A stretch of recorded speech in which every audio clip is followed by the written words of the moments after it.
Olá, boa tarde. Eu me chamo Juan, né? Sou integrante aqui do grupo 39 e faço parte da disciplina de análise descritiva de dados, né? Juntamente com meus outros colegas aqui da turma. Eu irei explicar um pouco sobre o que é essa ferramenta, né? O que é a análise descritiva de dados. Então, nos próximos slides irei explicar com mais detalhes. Aqui, a análise descritiva de dados é uma ferramenta que nos ajuda a transformar informações e tomar decisões mais estratégicas e embasadas, né?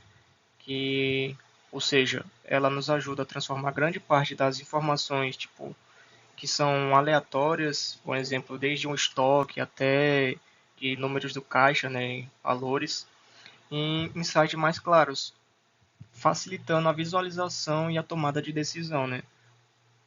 Como eu disse, ajuda a identificar padrões, tendências e comportamentos, facilitando o planejamento então, no trabalho. E aqui está escrito um pouco sobre a análise descritiva, né, explicando um pouco mais a fundo. A análise descritiva de dados é essencial para organizações, pois transforma grandes volumes de informações em insights claros, como acabei de falar, facilitando a tomada de decisões. Ela resume e organiza a visualizar todos os dados, ajudando a identificar padrões, tendências e comportamentos. Um exemplo disso são empresas que podem analisar comportamento de vendas, demanda de produtos ou problemas operacionais antes que se agravem. Isso, além disso, né, essas análises revelam oportunidade de melhoria. Tipo, um exemplo que eu posso dar, um mês fraco para as vendas, e identificar isso com mais clareza e poder bolar um plano ou uma estratégia para poder contornar esse mês fraco de vendas, certo? Porém, a análise descritiva não é somente uma ajuda para visualizar valores e valorizar gráficos e tal. A análise descritiva também precisa de funções, né, principais para poder funcionar. Um exemplo, você não pode usar uma função que é de, como eu posso dizer, de tempo, né, uma progressão de tempo, e para fazer um cálculo ou fazer uma análise descritiva no valor do caixa, tipo no dinheiro do caixa, porque vai dar inconsistência. Por isso aqui tem separados três funções básicas, né, as principais, por assim dizer, que o principal objetivo da estatística descritiva é oferecer uma visão clara das características principais de um conjunto de dados, sem fazer interferências ou previsões sobre elas. O que são essas funções principais, né? Temos as medidas de tendência central, medidas de dispersão, distribuição de dados e as visualizações. O que são as medidas de tendência? Como média, mediana e moda, que ajudam a determinar o valor central de um conjunto de dados. A medida de dispersão é o desvio padrão, a variância e amplitude que mostra como os dados estão espalhados ou dispersos. São dados como dados aleatórios, né? Por exemplo, em vários setores diferentes, porém dentro do mesmo conjunto. Aí essa análise descritiva, ela faz com que todos esses dados se concentrem apenas no local e nos ajude a visualizar melhor. A distribuição de dados, os dados se distribuem em diferentes categorias e intervalos, ou seja, são os mesmos dados, porém em categorias diferentes. Sei lá, por exemplo, posso dizer que se divide na categoria de roupas e na categoria de bermudas e categoria de camisetas, entendeu? Porém, são o mesmo conjunto.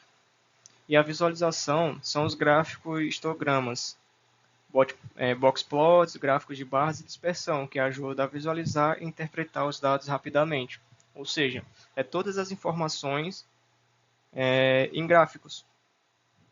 Para ficar mais fácil de entender, é como se em um determinado período do ano, de 3 meses, né, a gente tivesse vários valores ali aleatórios durante o primeiro mês, o segundo mês e o terceiro mês.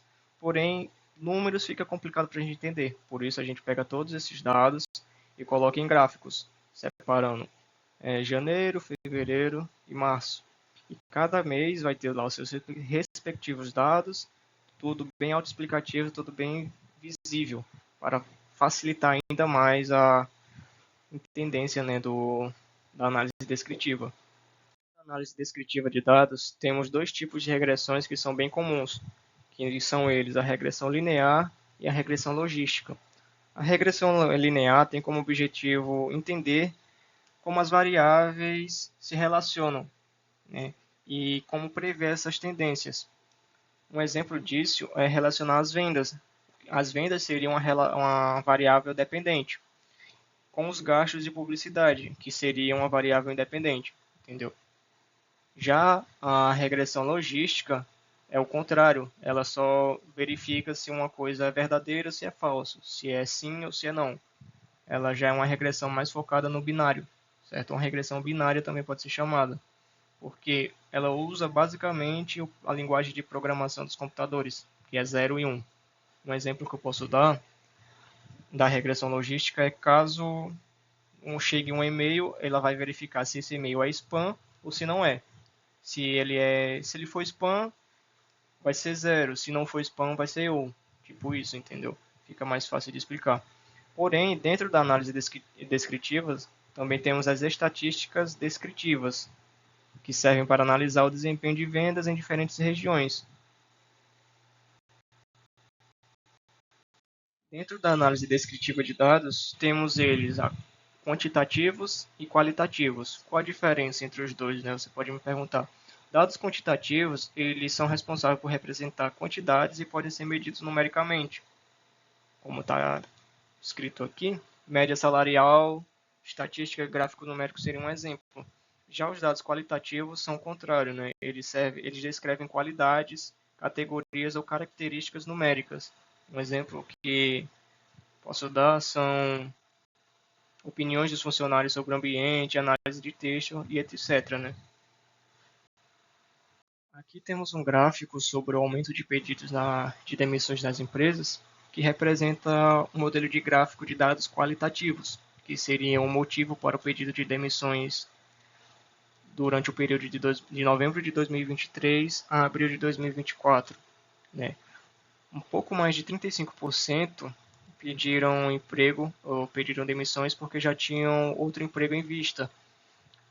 Mais ou menos um pouco mais de 30% saíram do emprego, né, pediram demissões por causa do baixo salário. Isso é um exemplo de dado qualitativo porque está literalmente relacionando o motivo, né, dos funcionários terem pedido demissões. Aqui nesse gráfico temos um modelo de dados quantitativos, que representa o número de pedidos de demissões por mês durante o período de 2024. Né? Abril seria mais de 700 mil, em junho seria basicamente a mesma coisa, e em maio também, ficando um pouco abaixo. Aqui temos a legenda, né, caso vocês achem interessante. A média seria 708.455 desligamentos, a mediana 710.000 e a moda 674.000. Aqui no nosso último slide temos algumas sugestões, né, que poderiam melhorar a retenção dos funcionários e diminuir um pouco mais para nesse ano de 2025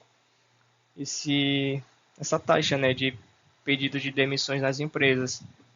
A gente colocou 4 aqui, seriam elas: salários competitivos e benefícios atrativos, reconhecimento e valorização profissional, flexibilidade na jornada de trabalho e melhoria na liderança, na gestão e liderança.